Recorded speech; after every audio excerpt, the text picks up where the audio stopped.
আসন্ন শারদীয় দুর্গাপূজা নির্বিঘ্নে ও শান্তিপূর্ণভাবে উদযাপনের লক্ষ্যে লালমনিরহাট, গাইবান্ধা ও নারায়ণগঞ্জ জেলায় বিশেষ নিরাপত্তা ব্যবস্থা নিয়েছে আইনশৃঙ্খলা বাহিনী।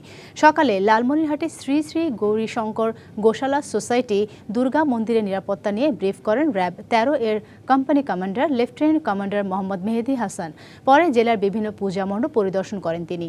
জানান, উৎসবকে কেন্দ্র করে পূজা মণ্ডপ ও সংলগ্ন এলাকায় কঠোর গোয়েন্দা নজরদারি থাকবে। এছাড়া গুরুত্বপূর্ণ স্থানে র্যাবের মোবাইল ও ফুট টহল জোরদার করা হবে। এছাড়া দুপুরে গাইবান্ধা প্রধান কালীবাড়ি মন্দির চত্বরে সংবাদ সম্মেলনের কোম্পানি কমান্ডার মোহাম্মদ আনিস উদ্দিন জানান, কন্ট্রোল রুমের মাধ্যমে স্থানীয় পূজা কমিটি, জনপ্রতিনিধি ও অন্যান্য আইনশৃঙ্খলা বাহিনীর সাথে সমন্বয় করে র্যাব দায়িত্ব পালন করবে। জানান, দুর্গাপূজাকে কেন্দ্র করে মিথ্যা তথ্য ছড়ানোর প্রতিরোধে র্যাবের সাইবার মনিটরিং টিম অনলাইনে সার্বক্ষণিক নজরদারি করছে।